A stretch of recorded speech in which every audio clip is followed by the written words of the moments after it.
အားလုံးပဲမင်္ဂလာနံနက်ခင်းပါခေယူနာတော်သည်နံနက်တိုင်းအသက်ဖြစ်သည်လို့ဆိုထားတဲ့အတိုင်းဒီနေ့မနက်ခင်းမှာလည်းအသက်တော်ခေယူနာတော်နဲ့အတူဘုရားသခင်နဲ့အစပြုနိုင်ဖို့ Start Your Day with God ရဲ့ Drops of Light အစီအစဉ်ကနေကြိုဆိုလိုက်ပါတယ်ဒီနေ့မှာတော့နောင်နာလန်တို့သွေးဆောင်တော်မြတ်တာဆိုတဲ့အကြောင်းအရာလေးကိုဖတ်ပြပေးသွားမှာပဲဖြစ်ပါတယ်လူသားတိုင်းရဲ့ဘဝခီမှာမှားယွင်းခြင်းပြစ်မှားခြင်းကြောက်ရွံ့ခြင်းတွေကမလွဲမသွေကြုံတွေ့ရတဲ့အရာတွေပဲဖြစ်ပါတယ်ဒီလိုကြုံတွေ့ရတဲ့ကာလမျိုးမှာဆိုရင်လူများစုကစိတ်တက်ကြတာညှို့နှိမ့်ချက်ကင်းမဲ့သွားတာနဲ့နောက်နှံ့ရတာတွေကိုခံစားရလေရှိပါတယ်ဒါပေမဲ့ယုံကြည်သူတယောက်ရဲ့အသက်တာမှာတော့နောက်နှံ့ရခြင်းကအဆုံးသတ်သွားတာမျိုးမဟုတ်ပဲအသက်တဖန်စတင်ခြင်းရဲ့အစပြုမှုတစ်ခုပဲဖြစ်ပါတယ်ဖျားသခင်ရဲ့ယေရှုတော်သည်တင့်ကိုနောင်တလန်သို့သွေးဆောင်သည်ကိုမတိမမတ်ပဲ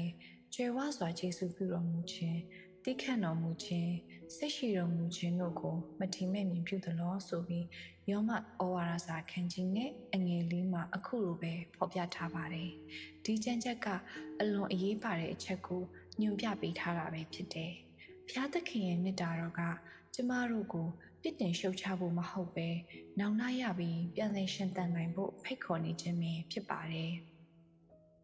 ဖျားသခင်ရဲ့မေတ္တာတော်ကကျမတို့ရဲ့အဖြစ်တွေကိုလက်လျူရှုခြင်းမဟုတ်ပဲကျမတို့မှာအဖြစ်ရှိကြောင်းနားလေသဘောပေါက်စေပြီးထိုအဖြစ်ကနေလွတ်မြောက်ဖို့ရန်အတွက်လမ်းကြောင်းကိုညွှန်ပြပေးခြင်းလည်းဖြစ်ပါတယ်ထိုကဲ့သို့ဖျားရဲ့မေတ္တာတော်ကကျမတို့ရဲ့နှလုံးသားတွေကိုပြောင်းလဲခြင်းသို့ဦးတည်စေပါတယ်ဖျားသခင်ရဲ့မေတ္တာတော်ကကျမတို့ရဲ့အကျင့်စာရိတ္တဒါမှမဟုတ်ထိုက်တန်မှုတွေအပေါ်မှာမူတည်ခြင်းမရှိပါဘူးကျမတို့ရဲ့အားနည်းချက်တွေနဲ့အမားတွေကြားမှာတော့ချစ်မြတ်နိုးတဲ့ဖျားပဲဖြစ်ပါတယ်ထိုမေတ္တာတော်ကအခမဲ့ပေးသနာရတဲ့စုကျေစုတစ်ခုဖြစ်ပြီးလက်ခံသူပေါင်းတို့အတွက်လည်းဖြစ်ပါတယ်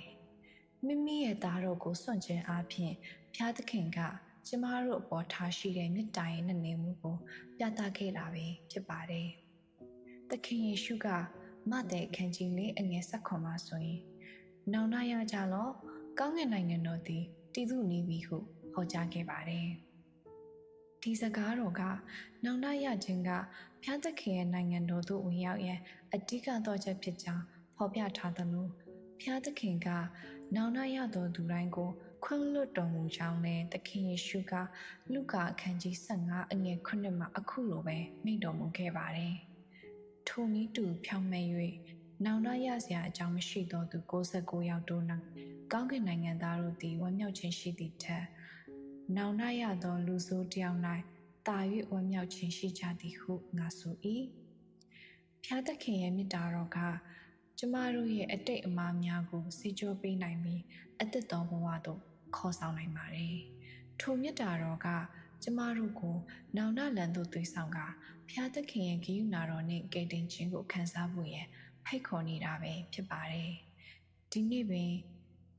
ထိုမေတ္တာတော်ရဲ့အသံတော်ကိုနားထောင်ကနောင်တရ၍ဖျားသခင်ဘက်သို့ပြန်လေကြပါစို့။အားလုံးပေါ်ဖျားသခင်သားကိုကောင်းချီးပေးပါစေ။ယေရှုခရစ်နာမ၌အာမင်